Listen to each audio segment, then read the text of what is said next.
Okay, now the Department of Fisheries will reopen the process of verifying and confirming small-scale fishermen this month. It's a victory for the struggling fishing communities in the Western Cape.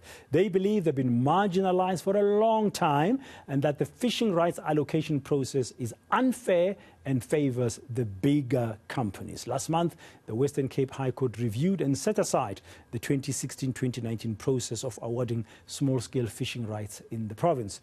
What does this all mean, though? Well, let's catch up with our reporter, Monique Mortlock, live from our studios in Cape Town this afternoon. Monique, good afternoon. Welcome to today. Thank you very much for your time. Is this good news for the small fishermen of Western Cape, what you're about to tell us?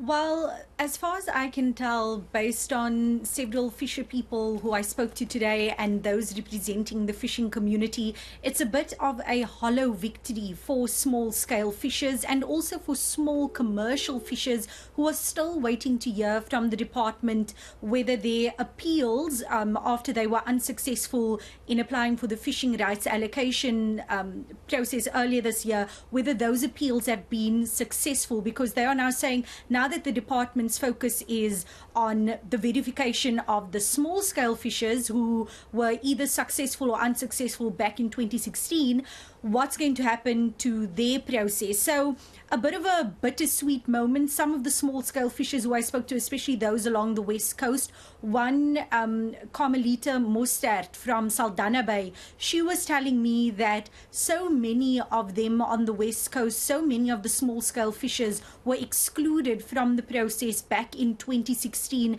and this is really where the complaints stem from communities like the one in Saldanha Bay, where many of these small-scale fishers told the department this process is unfair. There are, because of the 8,488 individuals across the Western Cape who applied to be recognized as small-scale fishers, only about 2,000, just over 2,000 were actually awarded or recognized as small-scale fishers, while the majority were excluded from the process. And what Carmelita Mostert is saying is that if it happened back then, chances are the department will do the exact same this time around, even though they are now opening it up again to those almost 8,500 individuals. Who's to say that the process isn't going to be bungled once again? Let's just take a listen to Pedro Garcia, who represents various fishing communities across the Western Cape, explaining what he would like to see following this ruling. The bottom line is we didn't expect the result that that now indicates that only the 8,500 people who had originally applied may now re-register, because it's problematic, and the vast majority of the fishing communities in the Western Cape are up in arms at the moment, because you're trying to correct a process with the same people. How do you expect a different result? So what we are saying is that this process should be opened up in its entirety. Now, many may say that you can't have every Tom, Dick and Harry applying for small-scale fishing rights, and we agree with that. The bottom line here, once again, is that if the process, and the audit had demonstrated that, if the process was inadequate, all right, it means that the process itself has to be revised. In other words, you know, what is the criteria, who are the people that are going to qualify, etc. If that is done correctly, then it doesn't matter who applies. The criteria will automatically knock them out of the system.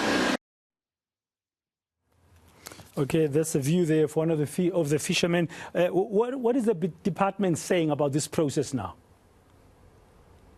The department is saying that it will be engaging with the different affected communities across the Western Cape.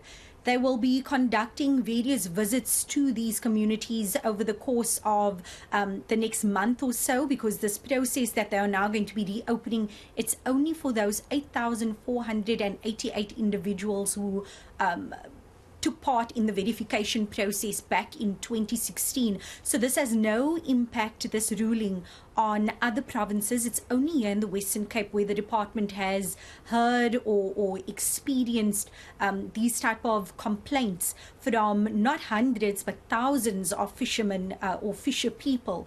Let's just take a listen to one of the department's DGs just explaining what this process or what this ruling means and what's going to be happening in the next couple of weeks. Now, on the 31st of August, the judgment came out basically indicating that all the 8,500 plus applications that were submitted in the process of assessing them is reviewed and set aside, and also the decisions that are linked to that particular process are reviewed and set aside.